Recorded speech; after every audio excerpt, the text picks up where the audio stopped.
और ये हम एक छोटा सा प्रोग्राम है केजीएफ में, उसकी तरफ बढ़ते हुए।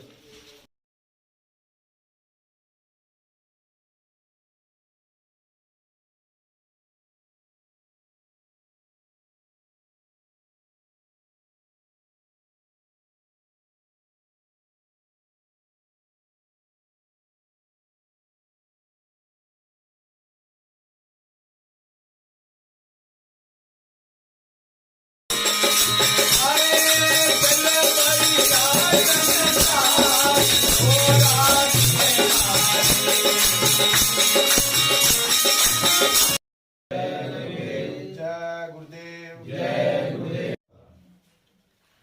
राजस्थान से मक्खन लाल जी नायक परम पूज्य उमाकांत जी महाराज का नवीनतम संदेश लेकर के एवं गुरु पूर्णिमा एवं रक्षाबंधन का महाप्रसाद लेकर के महाराज जी का आशीर्वाद लेकर के आप सबके बीच में मक्खन लाल जी नायक को भेजा है आप सबके बीच में। तो गुरु महाराज की जो भी है आशीर्वाद आप और हम सबको, और गुरु महाराज की वाणी आप और सबको सुनने को मिलेगी। जय जय जय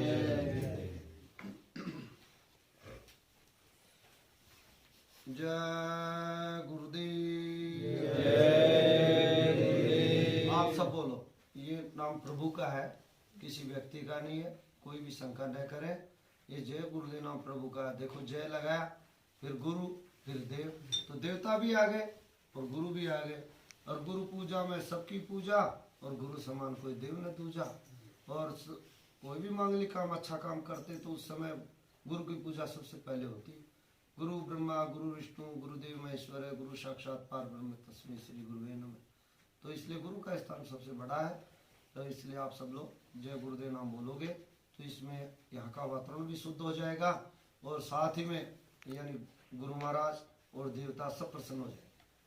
जय गुरुदेव। जय गुरुदेव। जय गुरुदेव। जय गुरुदेव। जय गुरुदेव नाम किसका? प्रभु का। जय गुरुदेव नाम किसका? प्रभु का। मैं बोलूंगा प्रभु का पावन नाम। जय प्रभु का पावन नाम। जय गुरुदेव। प्रभु का पावन नाम। जय गुरुदेव। मैं बोलूंगा बाबा जय गुरुदेव जी का कहना, बोलना शाकाहारी रहना। बाबा जय गुरुदेव जी का कहना है शाकाहारी रहना है। बाबा जय गुरुदेव जी का कहना है शाकाहारी रहना है। मैं बोलूंगा जो जीवों पर दया करेगा, आप बोलना ईश्वर उसकी मदद करेगा। जो जीवों पर दया करेगा, ईश्वर उसकी मदद करेगा। जो जीवों पर दया करेगा, ईश्वर उसकी मदद करेगा। मैं बोलूंगा गौ माता की जान बचाना है, गाय को राष्ट्रीय पशु बनाना है। गौ माता की जान बचाना है, गाय को राष्ट्रीय पशु बनाना है। गौ माता की जान बचाना है, गाय को राष्ट्रीय पशु बनाना है। मैं बोलूंगा कलयुग जाने वाला है, आप बोलना सतयुग आने वाला है। कलयुग जाने वाला है, सतयुग आने वाला है। कलयुग जाने वाला है, सतयुग आने वाला है। मैं बोलूंगा बाबा जय गुरुदेव जी की वाणी है, आप बोलना सतयुग की अगवानी है। बाबा जय गुरुदेव जी की वाणी है, सतयुग की अगवानी है। बाबा जय गुरुदेव जी की वाणी है, सतयुग की अगवानी है। पहले एक प्रार्थना बोल लेते हैं, उसके बाद में आप वो मालिक का नवीनतम संदेश मैं आपको सुनाऊंगा, महाराज जी ने भेजा है।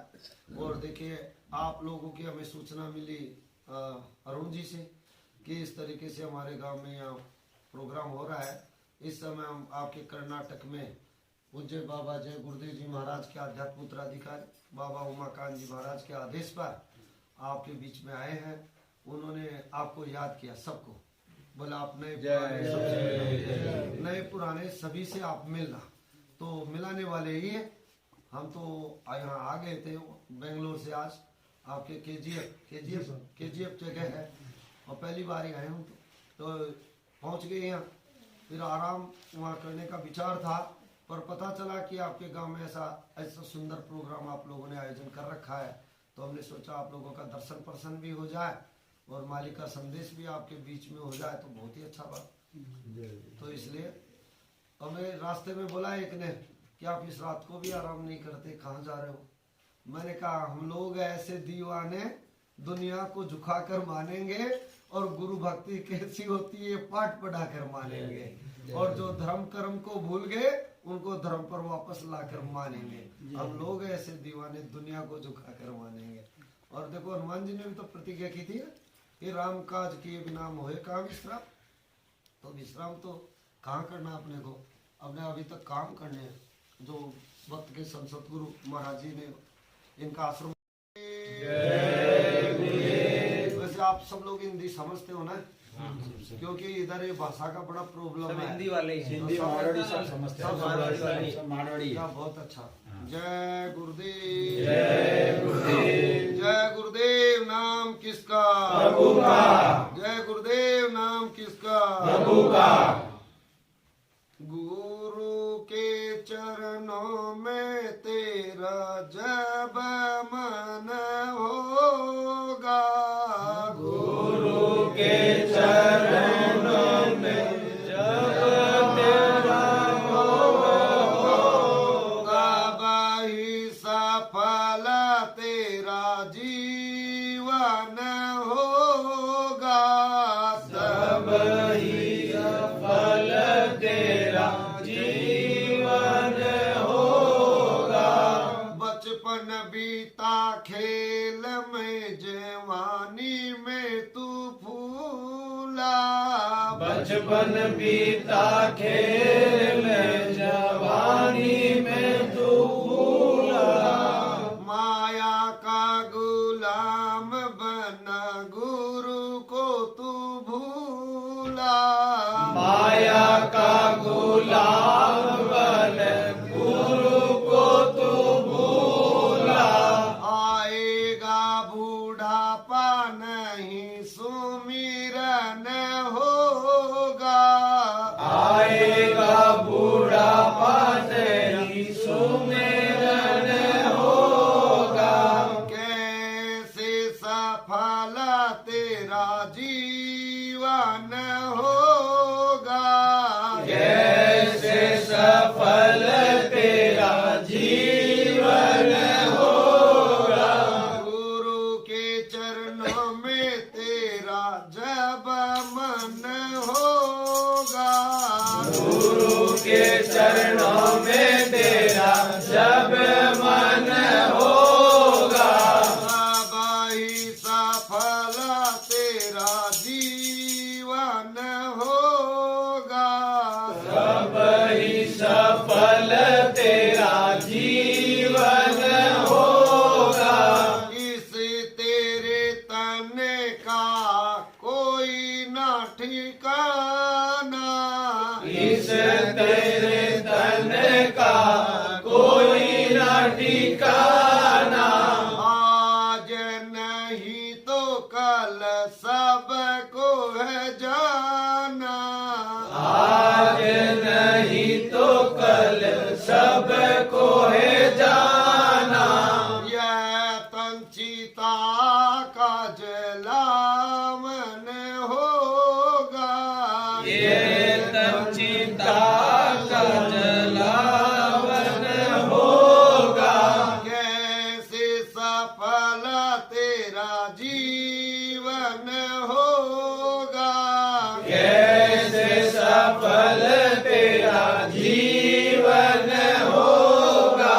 गुरु के चरणों में तेरा जब मन होगा, गुरु के चरणों में तेरा जब मन होगा, तब ही सफल तेरा जीवन होगा, कब ही सफल तेरा जीवन होगा। प्रेम से पुकार के गुरु को अपना ले, प्रेम से पुकार के गुरु को अपना ले। गुरु जी का रूप अपने ही में बसा ले, गुरु जी का रूप अपने हीरे में बसा ले।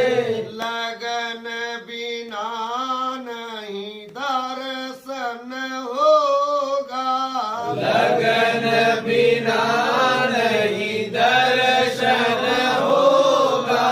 कैसे सफल तेरा जीवन होगा, कैसे सफल तेरा जीवन होगा। गुरु के चरणों में तेरा जब मन होगा, गुरु के चरणों में तेरा जब मन होगा। तब ही सफल तेरा जीवन होगा, तब ही सफल तेरा जीवन होगा। जय गुरुदेव नाम सुमिरन होगा, जय गुरुदेव नाम सुमिरन होगा। तब ही सफल तेरा जीवन होगा, तब ही सफल तेरा जीवन होगा। तब ही सफल तेरा जीवन होगा। तब ही सफल तेरा जीवन होगा। जय गुरुदेव, जय गुरुदेव, जय गुरुदेव, जय गुरुदेव। जय गुरुदेव नाम किसका? प्रभु का। प्रभु का पावन नाम, जय गुरुदेव, प्रभु का सच्चा नाम। जय गुरुदेव। परम पूज्य स्वामी जी महाराज एवं वक्त के संत सतगुरु उज्जैन के बाबा उमाकांत जी महाराज के चरण कमल में कोटि कोटि प्रणाम। उपस्थित प्यारे सत्संगी भाइयों, उपस्थित प्यारे सत्संगी बहनों, प्यारे धर्म प्रेमियों, प्यारे जिज्ञासुओं, बहनों, बच्चे और बच्चियों, आप सबको हमारा हाथ जोड़कर जय गुरु।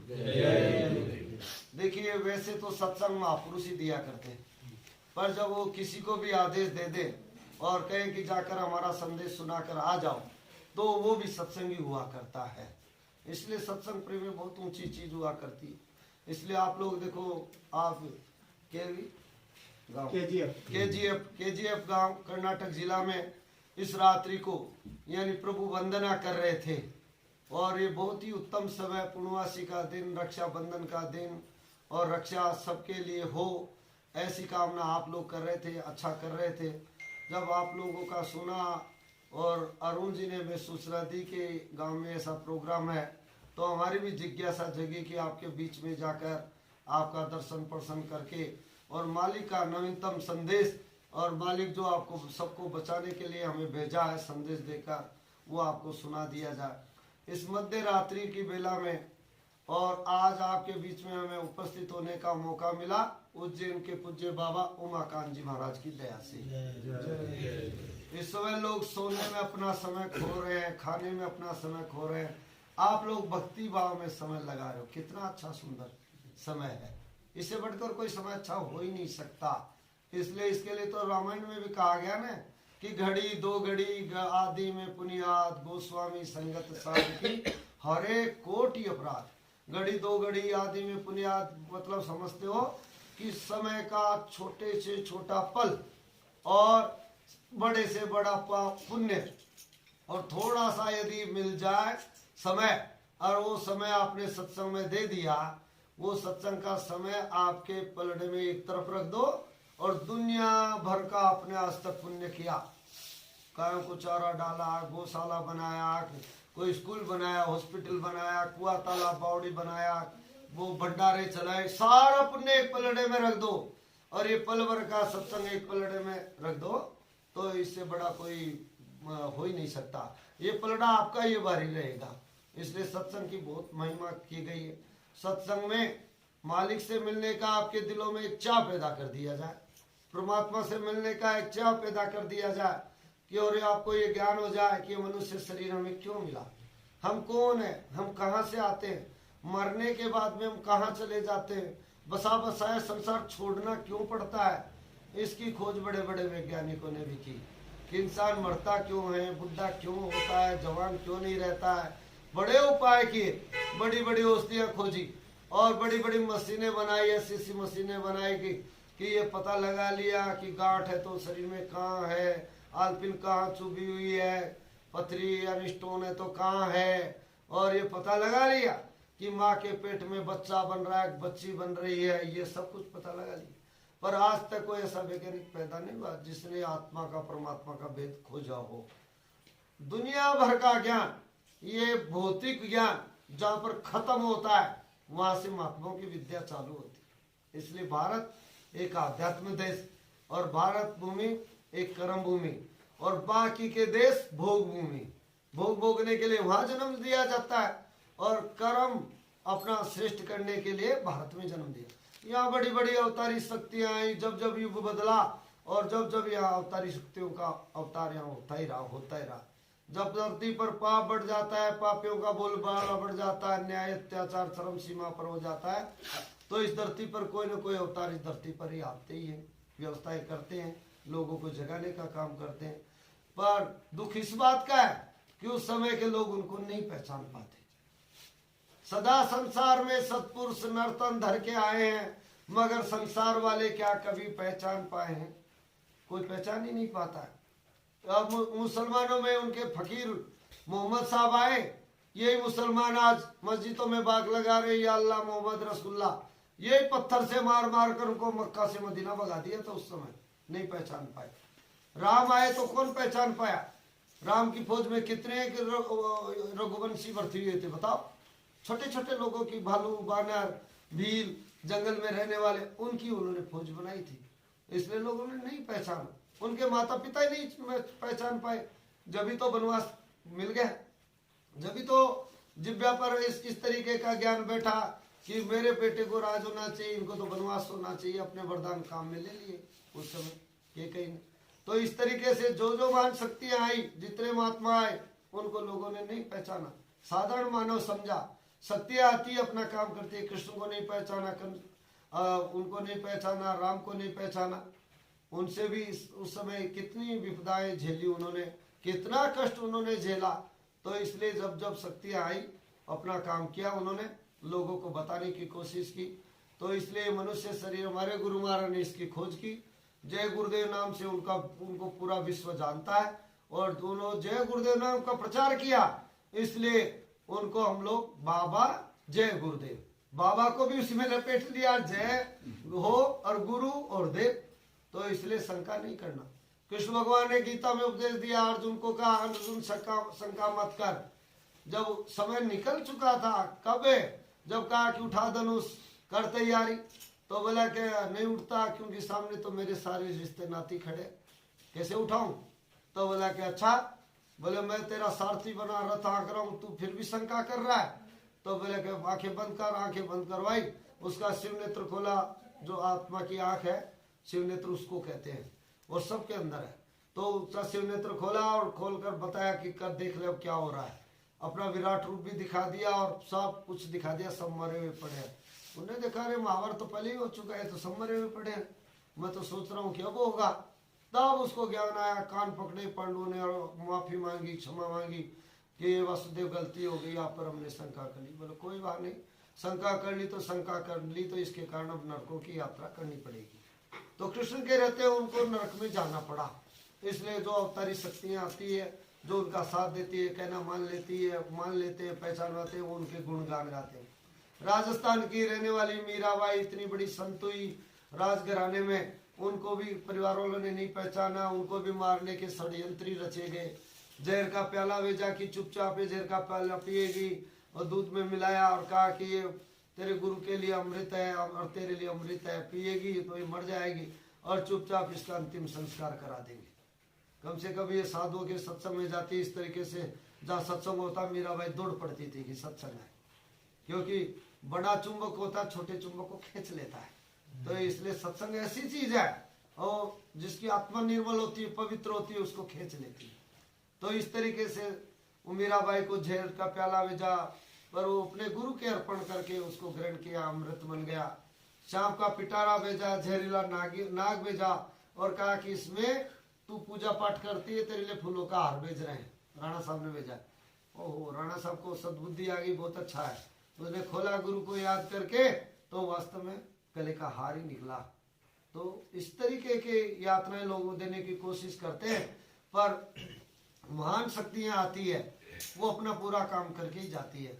इसलिए हमारे गुरु महाराज ने इस जय गुरुदेव नाम को जगाया, खोज किया और इसमें पावर भरा और कहा कि कलयुग में केवल ही जय गुरुदेव नाम आपकी मदद करेगा। तो इसके लिए बोला कहा कि उन्होंने पूरी उम्र इस काम में लगाया और अंतिम समय 116 साल की उम्र में भी घूम घूम कर काम करते रहे। और जाते समय उन्होंने कहा कि देखो हमारा शरीर हो गया पुराना और ये देंगे लोगों को नामदान, नयों को, क्योंकि नयों का भी तो कल्याण करना है और पुराणों की करेंगे समाज। इसलिए तब से ही बाबा उमाकांत जी महाराज अपने काम में लगे हुए हैं, दिन रात मेहनत कर रहे हैं। इसलिए कर्नाटक निवासियों, आपको पूज्य बाबा उमाकांत जी महाराज ने याद किया, ऐसे बोलना उनको, जय गुरुदेव। ऐसे बोला कि उनको कहना कि आपको याद किया है और आपके लिए मतलब जो खराब समय आएगा। उन्होंने कहा कि मुझे तो अब अच्छा समय दिखाई नहीं दे रहा, तो इसलिए ये जो समय नाजुक दौर से गुजर रहा, आने वाला समय और भी खराब दिखाई दे रहा है। ये कोरोना क्या है? ये पशु पक्षियों का रोना ही कोरोना बनकर आया। जब से इंसान ने अपनाया मांसाहार, अब कुदरत चाह रही नरसंहार। इसलिए पशु पक्षियों का रोना कोरोना बनकर आया। एक नई बीमारी आई, एक ऐसा कीटाणु आया, दिखाई भी नहीं दिया। और बड़े बड़े देशों के राष्ट्रपति, प्रधानमंत्री जो अणु और परमाणु बम बना रखे हैं, और वे कहते थे कि मैं ऐसी मिसाइल है कि मैं बटन दबा दूं, कंप्यूटराइज से बटन दबा दूं तो ये 1500 किलोमीटर का एरिया साफ कर देगी। बटन दबाना भूल गए और छुप कर बैठ गए। कभी बटन पर कोरोना नहीं बैठा हो, कभी मेरे न लग जाए, साफ सैनिटाइज करने लगे। ये क्या है? तो महाराज जी ने कहा कि ये आने वाली फिल्म का टेलर है, आगे फिल्म बहुत भयानक आने वाली है, उससे संत महापुरुष आपको बचाना चाहते हैं। बचाने के लिए उन्होंने एक उपाय बताया कि आप सब लोग ईश्वरवादी हो जाए, ये मुसलमान है तो खुदा को मानने लग जाए, और ईसाई है तो गॉड की प्रार्थना करने लग जाए। अपने किसी का धर्म नहीं छुड़ा रहे, पर साथ में लोग धर्म पर चलते हैं। लोगों को यही ज्ञान नहीं रहता कि क्या खाएं क्या नहीं खाएं। जब दया ही धर्म है तो जीवों की हत्या क्यों की जा रही है? तो उन्होंने कहा कि आपको शाकाहारी रहना है, शाकाहारी का प्रचार करना है, लोगों को शाकाहारी बनाना है और नशा मुक्त बनाना है। किसी भी जीव की हत्या न करो। शाकाहारी का मतलब कि जितने भी अनाज है, मोटे, महीन, सूखे, गिले, फल, दूध, दही, सब्जी, उनका कहना है कि भूख लगे तो 10 बार खाओ, जम कर सकते हो, कोई मना नहीं किया जाता। आप अच्छे अच्छे मकान बना करो, अच्छे अच्छे बंगले बना करो, मना नहीं करते। आप अच्छे अच्छे कपड़े पहनो, चाहे दिन में 10 बार ड्रेस चेंज करो, मना नहीं करते। और मना किसके लिए करते? ऐ इंसान, तू अपने जबान के जायके के लिए इन बेजुबान बेसारा पशुओं को, पक्षियों को, इनको मत मारो, मत काटो, मत सताओ। ये परमात्मा की बनाई हुई खिलकत है, उससे आप खिलवाड़ करोगे तो परमात्मा सख्त सजा देगा। अब सख्त सजा देने की तैयारी हो गई है। इसलिए कहा कि बज रहा काल का डंका, कोई बचने न पाएगा, और बचेगा साधु जन कोई, जो सत्संग से अपना प्रेम लगाएगा, सत से अपना लो लगाएगा। ऐसा समय आ रहा। तो इसलिए ऐसे समय में यानी अब कलयुग जाने की तैयारी कर रहा और सतयुग आने की तैयारी कर रहा। यानी कलयुग में कलयुग जाएगा और सतयुग इसमें लगेगा। तो बहुत से यानी प्रेमी लोग कहते हैं कि अभी तो कलयुग के कई 1000 वर्ष पड़े हैं। हाँ पड़े, पर जो कई 1000 वर्ष बाद में इंसान को काम करना चाहिए था घोर कलयुग में, उसने वो काम अभी कर डाला। इसलिए संतों की बोझ बदल गई। इसलिए सूरदास जी ने भी लिखा था कि रे मन धीरज क्यों न धरे, सम्मत 2000 के ऊपर ऐसा जोग पड़े, पूरा पश्चिम उत्तर दक्षिण 14 दिशा काल फिरे, अकाल मृत्यु जगमाई व्यापे, प्रजा बहुत मरे, 6 वर्ष लो सतयुग व्यापे, धर्म की बेल बढ़े। और सूरदास ये हरि की लीला टारे नहीं टरे, काल जाल से वही बचेगा जो गुरु का ध्यान धरे। गुरु का स्थान सबसे बड़ा बताया। गुरु के बिना प्रेमी और छोटे छोटे काम नहीं होते। आप लोगों ने ढोलक बजाना सीखा, हारमोनियम चलाना सीखा, तो आपने कोई गुरु तो किया ही है। ऐसे थोड़ी सीख गए डायरेक्ट ही। आप किसी को कहा होगा सिखाओ मुझे भाई, तेरे को गुरु बनाना पड़ेगा। और मेरे को तो आता नहीं, इसलिए अभी मैं सीखूंगा तो मैं यही कहूंगा आपको, भाई तेरे को गुरु बनाना पड़ेगा, तू मुझे भी सिखा दे। एक छोटा से छोटा काम सीखते हैं तो गुरु बनाना पड़ता है। कोई मोटर बाइंडिंग करना सीखता है, कोई धंधा करना सीखता है, कोई कार चलाना सीखता है, तब गुरु की आवश्यकता। पढ़ाई करते हो तब गुरु की आवश्यकता, प्रोफेसर बनते हो तब गुरु की आवश्यकता, डॉक्टर बनते हो तब गुरु की आवश्यकता, वकील बनते हो, कुछ भी बनते हो, इंजीनियर बनते हो तब गुरु की आवश्यकता। तो आपने कैसे सोच लिया कि आत्मा को परमात्मा से मिलाने के लिए गुरु की आवश्यकता नहीं? इसलिए रामायण तो अपनी जगह सही है और उसमें सही सही लिखा है, पर एक तो लोगों का ये विचार हो गया, एक तो लोग कुछ जानते नहीं, कोई बताने वाला है तो उसकी मानते नहीं, बस यही तो काम बिगड़ रहा है। कोई ज्ञानी आवे, बताने वाला है, जानकार आवे, उसकी मान लेना चाहिए। तो रामायण में लिखा है कि गुरु बिना भवनिधि तरे न कोई, जो विरंची शंकर समोई। शंकर भगवान हमेशा पलक लगाए बैठे रहते थे, उनका शिव नेत्र खुला था। जिसको ज्ञान चक्षु को, तीसरी आंख को, शिव नेत्र को, आत्मा की आंख खुली थी और वो ऐसे लोगों की यात्रा करते थे, पलक लगाए बैठे रहते। तो कहा कि शंकर भगवान के समान आप पलक लगाकर बैठ जाओ, यदि आपने समर्थ सतगुरु का पल्ला नहीं पकड़ा, उससे रास्ता नहीं लिया, तो भवसागर से पार नहीं हो सकते। भवसागर किसको कहते हैं? ये मृत्यु लोक, जहां आप और हम रह रहे हैं, ये मृत्यु लोक है। या मृत्यु लोक का मतलब है जो पेड़ फलता फूलता वो जड़ता है, और जो आग लगती है वो बुझती है, और जिसको ये मनुष्य शरीर मिलता है उसको खाली करके जाना पड़ता है। चाहे कोई हो, राजा हो, प्रजा हो, योगी हो, योगेश्वर हो, ऋषि हो, मुनि हो, चाहे अवतारी शक्ति है क्यों ना हो, जिसको मनुष्य शरीर मिला सबको खाली करके जाना ही पड़ा। राम आए इस धरती पर, उनको खाली करके जाना पड़ा। त्रेता में राम आए, द्वापर में श्री कृष्ण भगवान अवतार के रूप आए, उनको भी ऐसे चोला छोड़कर जाना पड़ा। तो अपने अपने निज धाम में जाते हैं, तो ये मनुष्य शरीर का किराए का मकान और ये मिलता है, छोड़कर जाना पड़ता है। तो गुरु महाराज ने कहा कि जाना ही है तो तैयारी पहले से क्यों नहीं करते हो? जाना कहाँ है, ये तैयारी पहले से हो जाती है। आज आपके गांव में है, कर्नाटक में, इस गांव में, तो हमने भी कोई नंबर लिया कि जाएंगे, कहाँ जाएंगे, रात में किसके पास मिलेंगे, कहाँ ठहरेंगे, इसलिए तैयारी पहले होती है और बाद में जाया जाता है। इसलिए हमने तैयारी की, फोन मिलाया और उन जी को फोन मिलाया तो बोला आ जाइए, इस तरीके से।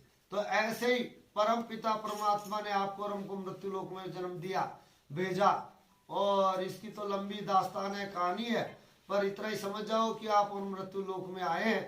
तो ये मनुष्य शरीर जो देवताओं को दुर्लभ है, ये देवी देवता भी मनुष्य शरीर में आए और उन्होंने अच्छे कर्म किए और पूजा आराधना की, परमात्मा को पाया, और वो अपने अपने स्थान पर कर्मों के अनुसार स्वर्ग वैकुंठ में अपने अपने स्थान पर बैठकर अपना कार्य कर रहे हैं।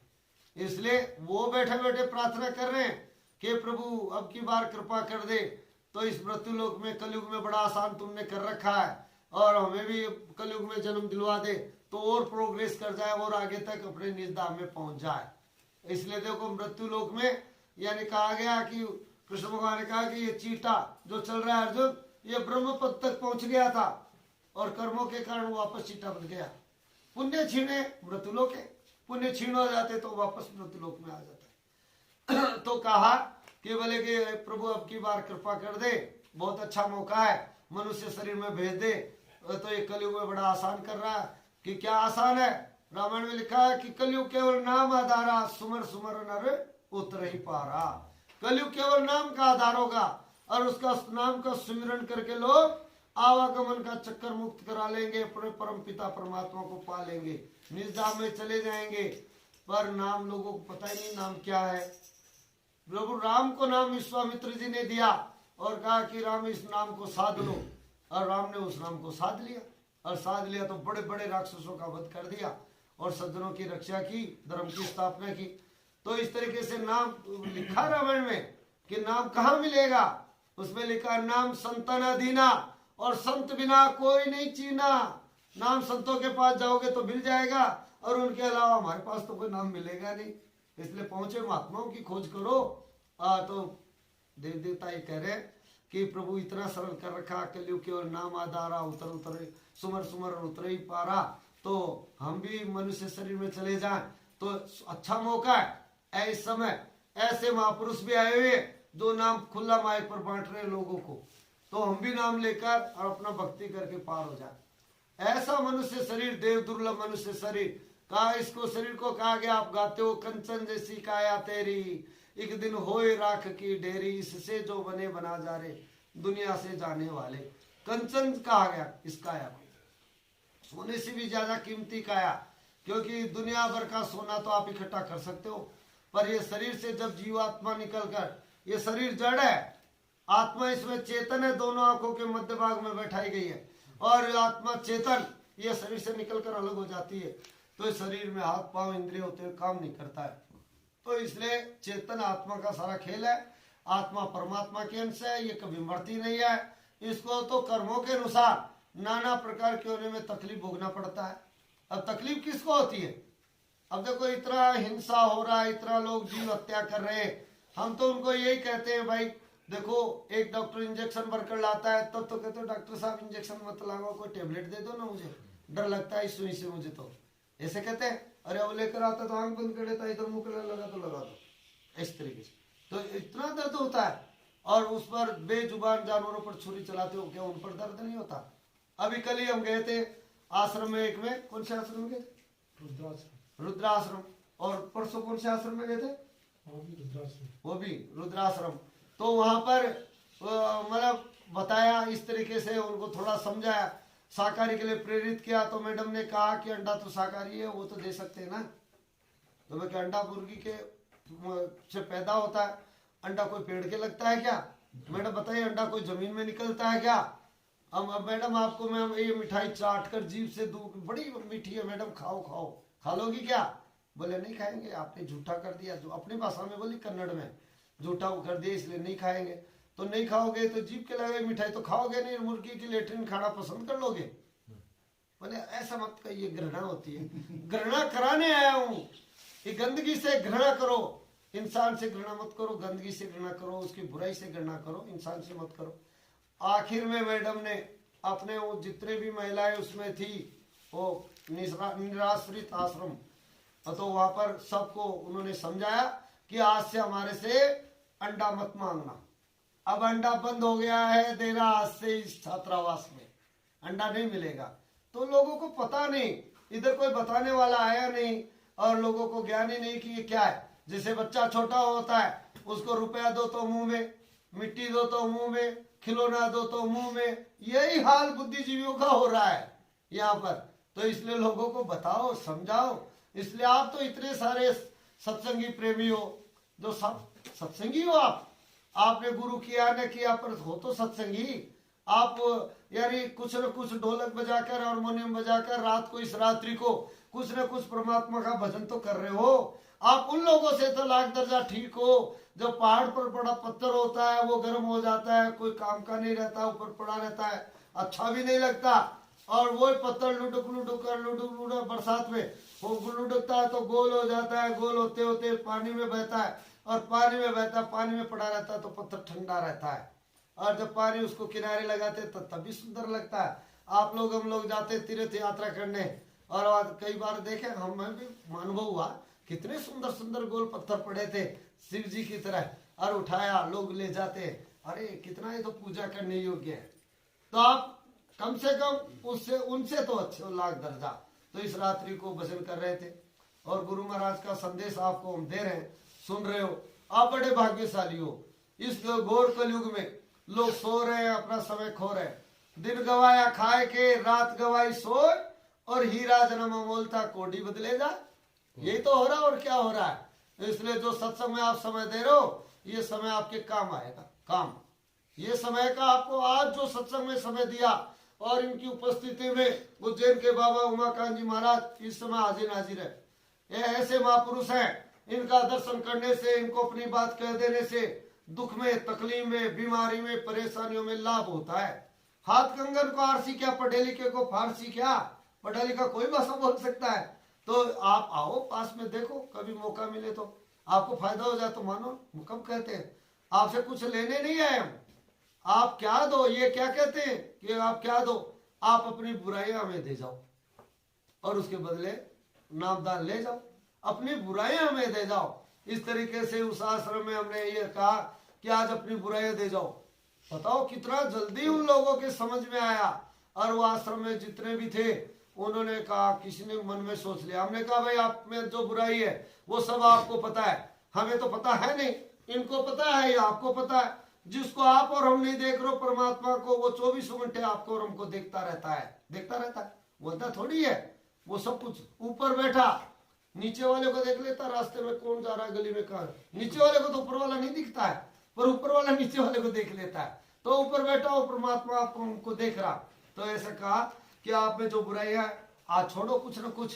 तो नवी को रहे वहां पर गुटखा खाते थे, गुटखा लाकर मैं ये बोल दिया कि अपनी बुराई इनको चढ़ा दो।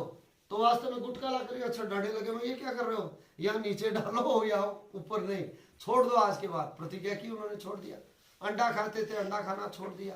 तो धीरे धीरे समझाने से लोग बदल जाता है। सत्संग में दिया हुआ समय व्यर्थ कभी नहीं जाता है, सत्संग में दिया हुआ समय काम आता है।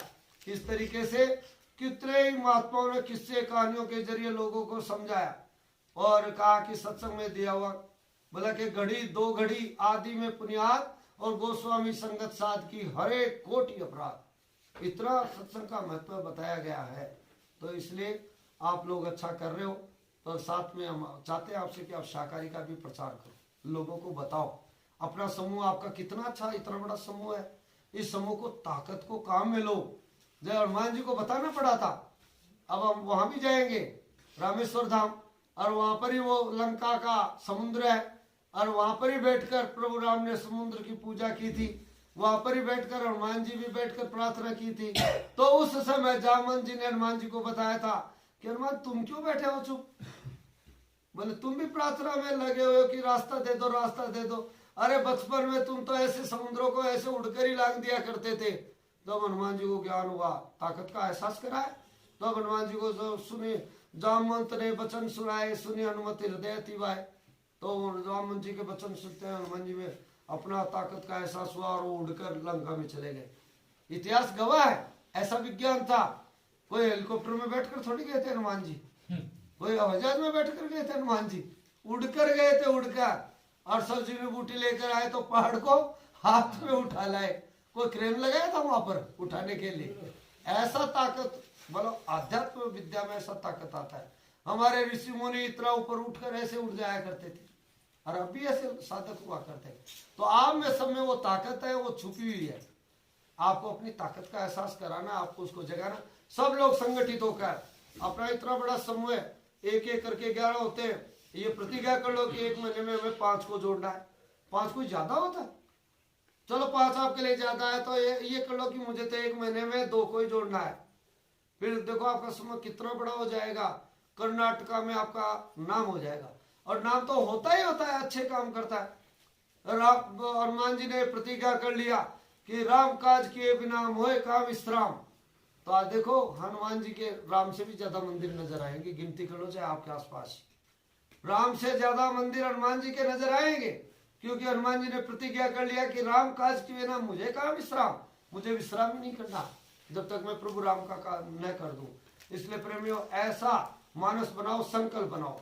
देखो आपके लिए उज्जैन के बाबा उमाकांत जी महाराज ने संकल्प किया कि इस समय काल का जोर चल रहा, वो नई नई बीमारियां दे रहा, परेशानियां दे रहा, दुनिया बारूद के ढेर पर बैठी हुई, पता नहीं कब बटन दब जाए, कब किसका दिमाग खराब हो जाए। इसलिए बाबा उमाकांत जी महाराज ने संकल्प किया तुम्हें बचाने के लिए, और कहा कि एक महामंत्र देता हूँ, जय गुरुदेव नाम ध्वनि का, और इसको साध लो। और हमारे गुरु महाराज ने भी एक पुराना किताब है इतना मोटा, तो उसमें प्रार्थना में लिखा कि घर घर में सतगुरु नाम की धुन होना चाहिए। तो वो धुन के लिए बाबा उमाकांत जी महाराज ने कहा कि आप ये धुन सब लोग करना। तो मैं आपको एक रटा देता हूँ, ये रट लोगे तो आपके काम आएगा, और नहीं रटोगे तो रामायण में इसके लिए लिखा हुआ है कि जन्म जन्म मुनि जतन कराई, अंत राम कहीं आवत नाई। अंत समय आता तो राम नाम नहीं भूलता है। नाम क्या है? नाम संतन है दीना, वो नाम। तो संतों ने आप इस समय बताया कि इसमें देवता भी आएंगे और गुरु भी आएंगे। तो इस नाम धुनी को कैसे रटोगे मैं आपको गाकर बता देता हूँ। और आप हारमोनियम बजाते हो, ये बजाते हो, तो आप इस पर भी कर सकते हो उसको। आप तो अपनी लय बैठा लोगे, गा लोगे, और आपको कोई पुस्तक भी दे दूंगा अच्छी अच्छी प्रार्थना की, उसमें अच्छे अच्छे गुरुवाणी है, उसको भी बैठा लेना। कम मना करते इस पर मत गाओ। हमें तो आता नहीं बजाना, इसलिए हम तो गाते नहीं, और आपको आता तो गाओ, कौन मना कर, मना नहीं करते।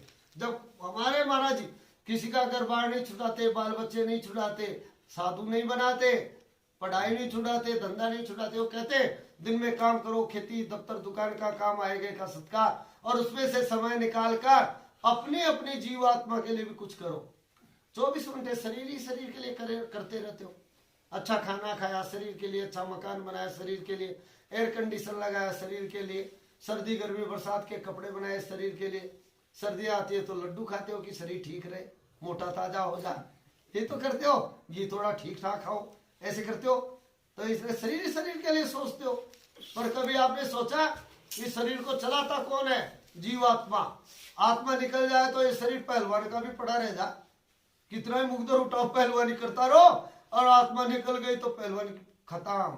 हमने तो ऐसे ऐसे पहलवान देखे जो ईश्वर को नहीं मानते, भगवान को नहीं मानते, अंडा खाते पहलवानी करते।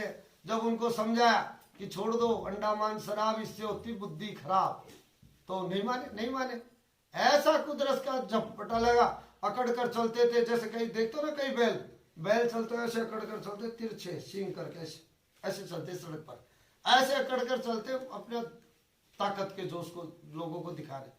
वही पहलवान जी के एक झटका आया, ऐसा लकवा आया कि आधा अंग रह गया। और फिर कहते अब ले चलो गुरु जी के पास। अब क्या ले चलो, अब तो सुमरन नहीं कर सकते, अब तो तुम्हारा हाथ जवाब दे दिया, बुढ़े हो जाओगे तब करोगे। ये जवानी का काम होता है। भक्त प्रहलाद ने पाया जवानी में पाया, मीरा भाई ने पाया जवानी पाया, कबीर साहब ने पाया जवानी में, गोस्वामी जी ने जवानी में भक्ति की कितने उदाहरण दूं आपको। इसलिए आपको बुढ़े आदमियों का काम है, ये सत्संग तो वो करेंगे। अरे बुढ़े क्या करेंगे, बुढ़ापे में आंखों से अंधे हो जाओगे, कान बहरे हो जाएंगे, सुन नहीं पाओगे, पाँव से चल नहीं पाओगे, तीर्थ कहाँ कर पाओगे। और दान करने की इच्छा होते ही लड़के दान नहीं करने देंगे, कहते कि दादा बैठे रहो। अरे बेटा मेरा कमाया हुआ थोड़ा दे दे, मैं दान दे दूं। अरे बैठे रहो दादा, क्या दान करोगे, बाद में टाइम निकल जाता है। इसलिए जो कुछ करो अपने हाथ से करो, जवानी में करो। तो हमारे महाराज जी किसी का घर बार नहीं छुड़ाते, बाल बच्चे नहीं छुड़ाते। तो इसलिए आप लोग दिन में काम खेती का दफ्तर का करते हुए अपने अपने जीवात्मा के लिए भी कुछ करो। अब जीवात्मा क्या खाती है, कैसे रहती है, ये सत्संग में जाने से, महात्माओं के पास में जाने से पता चलता है। जब से लोगों का सत्संग में जाना आना छूटा, सच्चा ज्ञान छूटा, लोग मनमुखी हो गए। तो इसलिए हमारे महाराज जी ने आपकी रक्षा के लिए, ये कलयुग जाएगा, सतयुग आएगा, तो ये जाते जाते लपड़ मारेगा, थप्पड़ मारेगा, करोड़ों का सफाया करके जाएगा। जब जब युग बदलता है तो ऐसा ही हुआ। महाभारत हुआ, 56 करोड़ युद्ध का सफाया हुआ कि नहीं हुआ 18 दिन की युद्ध में। तो अब तो 18 सेकंड की लड़ाई में हो जाए 56 करोड़, तो सफाया एक बटन दबा। तो इसलिए महाराज जी बचाने के लिए आपको ये महामंत्र दिया, इसको आप साध लेना, सब लोग करना। एक पंक्ति मैं बोलता हूँ, उसके बाद में आप इसको दोहराना।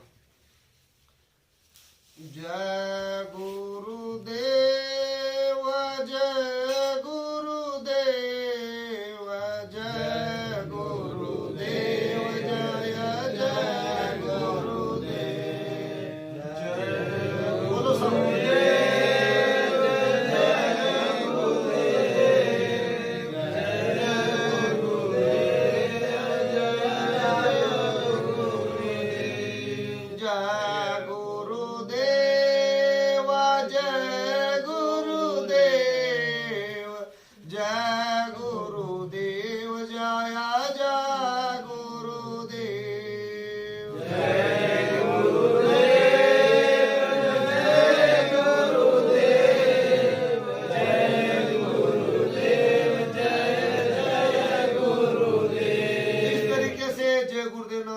साध लो और करो। आप अपने परिवार में बैठकर करो, सब घरों में शाम के टाइम बैठ जाओ भोजन करने से पहले। और हमारी माताएं बहनें भी सुन रही है, माताओं बहनों, रसोई में भोजन बनाओ तो बोलती रहो जय गुरुदेव ऐसे।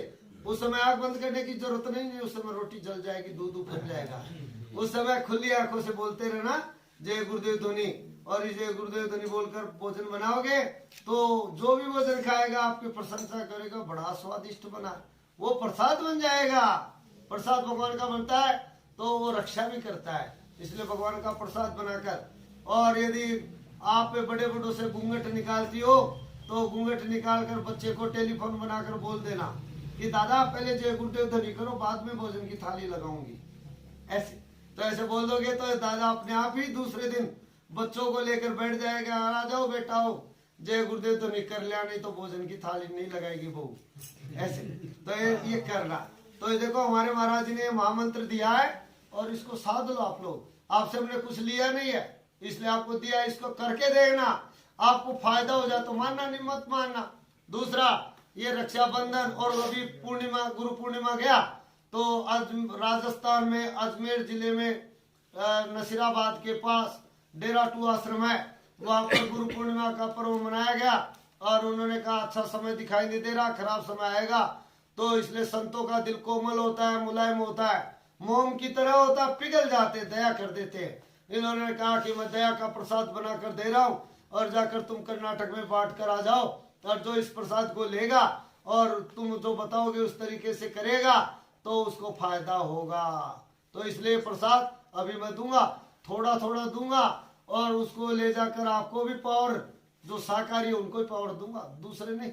जो मांसाहारी उनको पावर नहीं मिलेगा, जो शराबी उनको पावर नहीं मिलेगा, और शाकाहारी को पावर, वो इस प्रसाद को घर जाकर और एक बाजार से और खरीद लेना, और खरीद कर एक डिब्बे में डाल लेना, और जय गुरुदेव जय गुरुदेव प्रसाद में प्रसाद मिला देना। तो जय गुरुदेव जय गुरुदेव जय गुरुदेव ध्वनि बोलकर गुरु महाराज को याद करके और कहना कि प्रसाद बना दो, प्रसाद बन जाएगा। उसको रख लेना सुरक्षित एक डिब्बे में, सोने से भी ज्यादा कीमती समझकर, जैसे सोने के जेवर छुपा कर रखते हो ना, वैसे संभाल कर रखना। और मुसीबत का समय आवे उस समय आपका दिमाग काम न करे, कोई मदद करने नहीं आए, अपने अपने इष्ट देवताओं को पुकार लेना, कोई मदद कर जाए अच्छी बात है, पर मदद नहीं होवे तो उस समय इस प्रसाद को आजमाना, इसके 2 दाने लेना। हम भी कोई बीमार हो गया रात का समय, डॉक्टर भी नहीं है, दवा भी नहीं है, वेद भी नहीं है, घबराओ नहीं, वो जय गुरुदेव बोलकर वो प्रसाद लेना और मरीज के मुंह में डाल देना 2 दाने, और उसे बुलाना। उसको होश है तो बुलवाना, उसको होश नहीं, बेहोश है तो क्या बोलेगा बेचारा, तो उसके कान में आप बोलना जय गुरुदेव जय गुरुदेव जय गुरुदेव जय गुरुदेव, याद करना गुरु महाराज को। तो उस समय ये आपकी मदद कर देंगे, उसको होश आ जाएगा, आपको सब बता देगा, आराम से सो जाएगा। सवेरे डॉक्टर को दिखा देना, आप पे आपका काम रुका हुआ पड़ा हो, और कोई कितना ही बड़ा तांत्रिक हो, कुछ भी गड़बड़ कर रहा हो, कोई काम रुका पड़ा, आप प्रसाद खाकर जाना, आपका काम हो जाए तब मान लेना। बच्चे परीक्षा देने जाए, पेपर हल करने जाए, कोई प्रश्न नहीं आ रहा हो, प्रसाद खाकर जाना, जो पेपर आवे उसको पहले हल कर देना, जो प्रश्न आता है, और जो नहीं आता है उसको फिर एक पल के लिए ध्यान लगाना है गुरु महाराज का, और गुरु महाराज को याद करना कि गुरु महाराज मैंने आपका प्रसाद खाया है, मेरा पेपर में नंबर आने चाहिए। तो आपको जिस तरीके से श्री कृष्ण भगवान ने दिखाया विराट रूप से, वो पेपर करता हुआ टीचर नजर आएगा बोर्ड पर, फाट से उसका देखकर लिख देना, उत्तर सही हो जाएगा। हो जाए तो मानना, पड़ोसी से ज्यादा नंबर आ जाए तो मानना।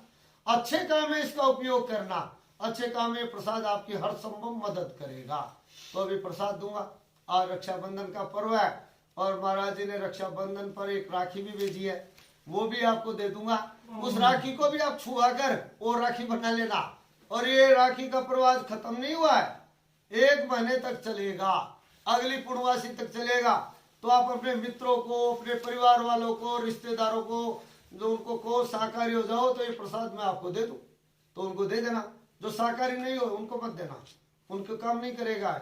जैसे मतलब वैद्य दवा देता है तो कहता है कि ये दवा आप खाने में परहेज करना, तेल मत खाना, खटाई मत खाना, और नहीं मानो तेल खटाई खाओ तो बोले शमशान में लकड़े भी जुआ देना। तो ऐसे ये प्रसाद अच्छे काम में आपकी मदद करेगा, वो भी आपको दे देता हूँ।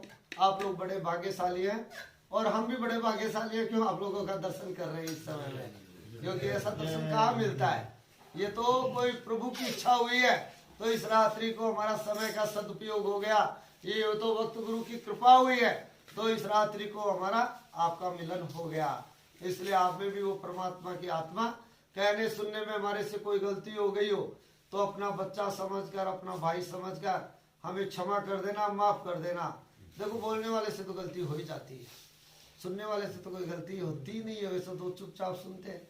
तो इसलिए हमारे से कोई हमारा शब्द आपको, किसी को भाई को अखर गया हो, बहनों को, तो माफ कर देना। और सब लोग प्यार और मोहब्बत से रहना। अच्छा समय आएगा, खराब समय चला जाएगा।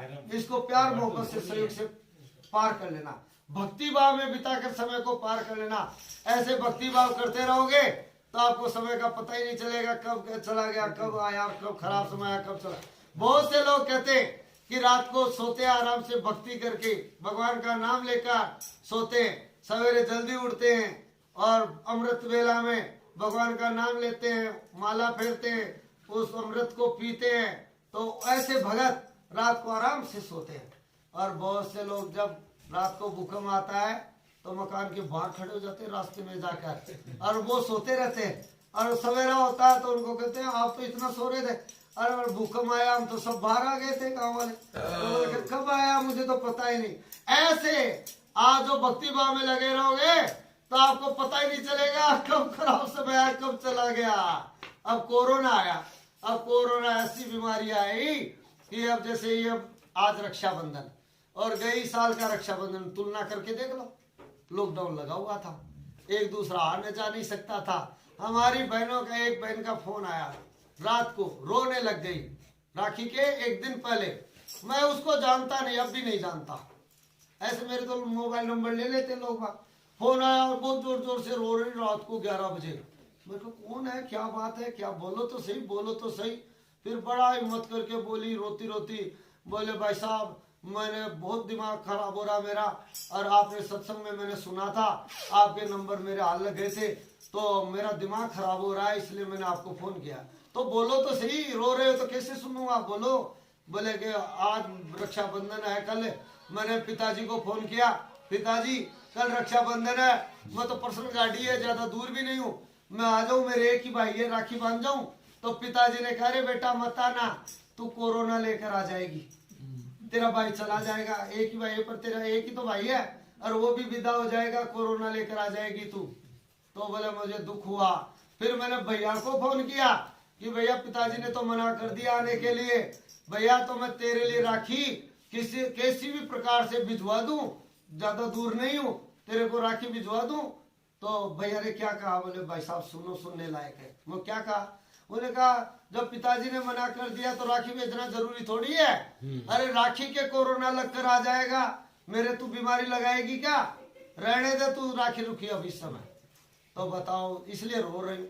मैंने कहा आपकी राखी बंध गई गुरु महाराज के, आप आंसू बहाकर रो रहे हो, आपकी परमात्मा ने सुन लिया, रो मत, ये कोरोना भी नहीं रहेगा और ये समय भी बदल जाएगा। समय किसी का इंतजार नहीं करता, आप जगो या न जगो, सवेरा हो जाएगा, दोपहर हो जाएगी, काम करो न करो, समय निकल जाएगा, तारीख बदल जाएगी, बार बदल जाएगा, टिक टिक करती सुया घड़ी का बदल जाएगा, इसलिए समय इंतजार नहीं करता। तो ऐसा रक्षाबंधन आया। अब की बार रक्षाबंधन अच्छा, आप सब लोग एक दूसरे से कैसे देखो समूह में बैठे हो, और नहीं तो अपने ही पराये हो गए। ऐसा कोरोना आया, इतने आपको किसे सुनाऊंगा कि घर वालों को घर वाला स्वीकार नहीं हुआ, पत्नी को पति स्वीकार नहीं हुआ, कोरोना लेकर आ जाएगा घर में। कमाने में निकला था बेचारा, और कैसे पड़ पड़ा कर ट्रकों में बैठकर और महाराष्ट्र से पहुंच गया रींगस राजस्थान। अब उसको घर वाले लेने को तैयार नहीं कि मैंने तो कोरोना लेकर आ जाएगा। मेरे पास रुका हुआ, वहां भंडारा चल रहा गुरु महाराज का, तो अब तो सब पर गुरु महाराज दया करते हैं, हम सबको स्वीकार कर लेते हैं। जब आ गया तो उसको भोजन करा दिया। तो मैं बोला कि मैं घर जाना चाहता हूँ, कैसे जाऊं, पुलिस डंडा मारेगी, ये करेगी। तो मैं कहा घर तो भिजवा दूंगा, पर घर वालों से बात तो कर ले, तेरे को लेंगे कि नहीं लेंगे। नौजवान था, है इस लड़के की तरह, अब नौजवान था। तो अब मैं कहा बात तो कर ले, तो बोला करो, बात नंबर मिलाया उसने, और मैं बोला मेरे को दे तेरा फोन। मुझे तो पता था स्वीकार नहीं करेंगे, इसलिए मैं देते तेरा फोन, तेरे पिताजी के नंबर को ले, ये मैंने फोन मिलाया। मैं कहा आपका लड़का मेरे पास आ गया रींगस महाराष्ट्र से, तो इसको मैं मोटरसाइकिल पर आपके भिजवा दूं। बोले नहीं नहीं, महाराष्ट्र में कोरोना फैल रहा है ज्यादा, ये कोरोना लेकर आया होगा, हमें और मार देगा, इसलिए आपको और मार देगा, इसको दूर रखना। मैंने उसका वो स्पीकर तेज कर दिया, और वो लड़का देखकर कहा पिताजी ये कह रहे हैं। मुझको देख ले, तेरा पिताजी तेरे को लेने को तैयार नहीं। मैंने मजाक में कहा पिताजी को, ऐसा करे फिर आप नहीं लोगे इसको। बोले नहीं। तो मैं को ये पाला पोसा लड़का मैं ले लेता हूँ, आश्रम में रखूंगा, फिर दूंगा नहीं वापस। तो बोले मत देना चाहे रख लो। बताओ, वो लेने को तैयार नहीं। फिर मैं बोले तेरी पत्नी के नंबर हैं? बोले हैं। ला तेरी पत्नी से भी मिला देता हूँ, वो भी ले तेरे स्वीकार है कि नहीं। तो पत्नी को मिलाए। तो मैं कहा आपका पति देव आ गया है रिंगस में और मैं मोटरसाइकिल से भिजवा दूं। बोले कौन बोल रहे हो? ऐसा समझ तेरा भाई बोल रहा हूँ। तेरा तो भाई साहब सुनो, हमारी डाणी में तो एका कर रखा है कि इसको यहाँ मत भिजवा देना, नहीं तो घुसने नहीं देंगे। मुझको डाणी वाले क्या करेंगे, मैं इसको भिजवा देता हूँ, तू छुपा लेना कमरे में, इसको बाहर निकलने मत देना, 7-8 दिन घर ही रखना, पता ही नहीं चलेगा डाणी वालों को। तो वो बोलती है, उस स्पीकर मैंने तेज कर रखा था उसकी आंखें खोलने के लिए। तो वो बोलती है अरे भाई साहब ये कोरोना लेकर आए होंगे तो मेरे तो छोटे छोटे 2 बच्चे हैं, मैं और मर जाऊंगी तो दरवाजा कौन खोलेगा? बताओ।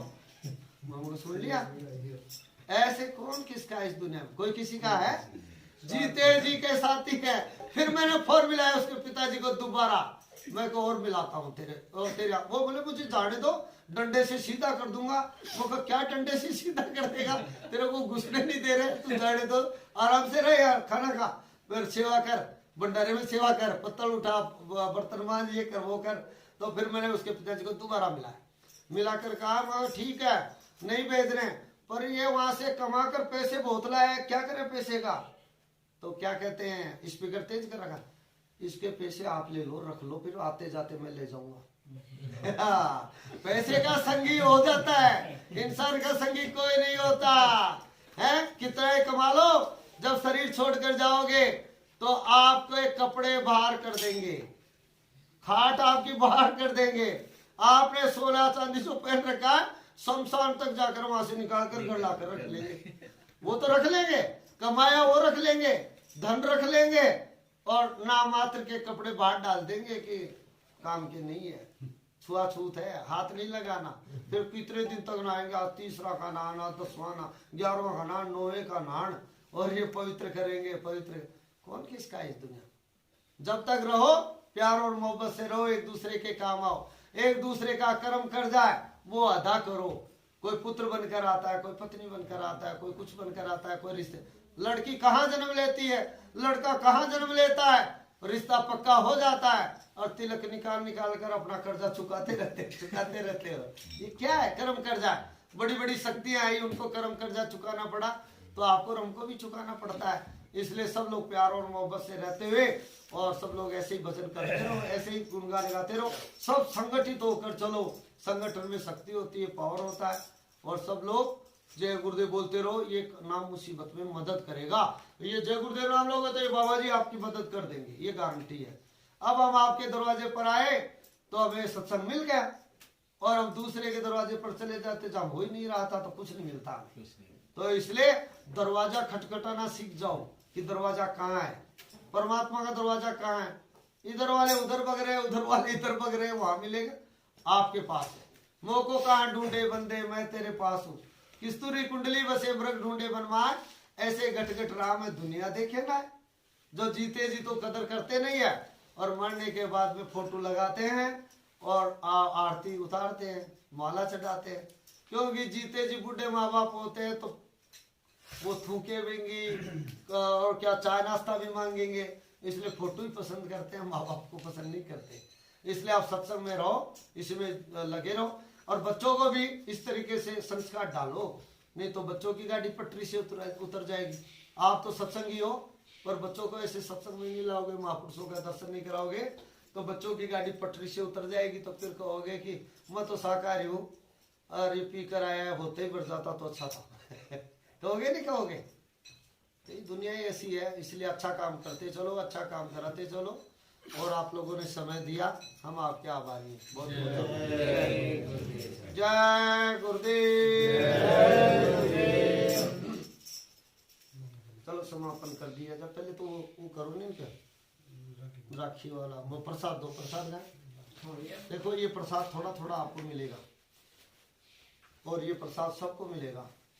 आप एक एक 2-2 दाना तो खा लेना, और बाकी का घर ले जाना, उड़िया बांध कर कागज दे दो सबको, फाड़ कर अखबार का, तो उसमें बांध कर ले जाना। फिर कल बाजार से खरीद कर जय गुरुदेव बोलकर मिला लेना, फिर डिब्बे में रख लेना। पर ये ध्यान रखना कभी पुड़िया बांध कर ले जाओ और तकिए के पास रख दो, रात को चूहा राम जी आए वो तो उठाकर चल दे, उसका तो जाएगा भला। सुबह आप ढूंढते रह जाओगे। तो इसलिए संभाल कर रखना इस प्रसाद को। और ये रक्षा सूत्र है, तो आपके पास पड़ा है, लो इसका भी बना देता हूँ, ये आपका बढ़ जाएगा। ऐसे बनाना रक्षा सूत्र, किस बनाओगे?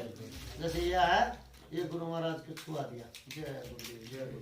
जय गुरुदेव, जय गुरुदेव, जय गुरुदेव, जय गुरुदेव, जय जय गुरुदेव, जय गुरुदेव, जय गुरुदेव, जय गुरुदेव, जय गुरुदेव। अब कई सोच रहे होंगे इनका तो बहुत सरल हुआ प्रसाद बनाना, ये है ही ऐसा ही। अभी ये लाइट चल रही है, छोटा सा वायर काट दो तो सारी बत्ती बंद हो जाएगी, और उसको जोड़ दो तो सारी बत्ती चालू हो जाएगी। अब इनमें करंट आ गया, जुड़ गया है, इसलिए ये हो गया प्रसाद आपका। इस तरीके से आप भी बना सकते हो, पर उसी को पावर है, शाकाहारी होगा, उसको किसी प्रकार में नशा नहीं करेगा उसको। तो अब ये प्रसाद लो और सब लोग प्रसाद दो,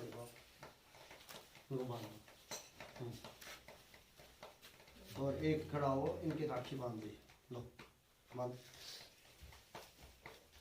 इसमें बोलेगा तो आप आधा निकल लो,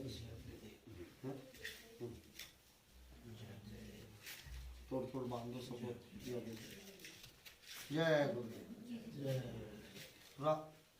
समापन कर दिया।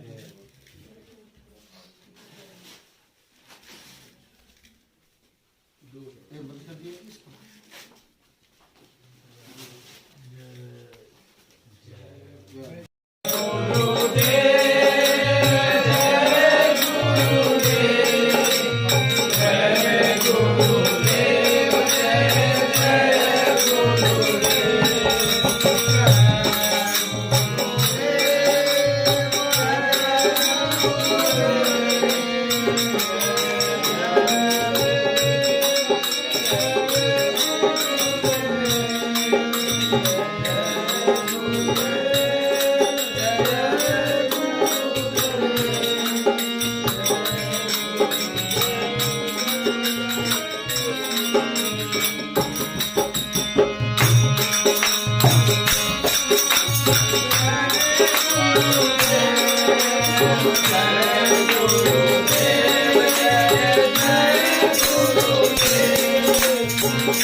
जय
जय गुरुदेव, जय जय गुरुदेव।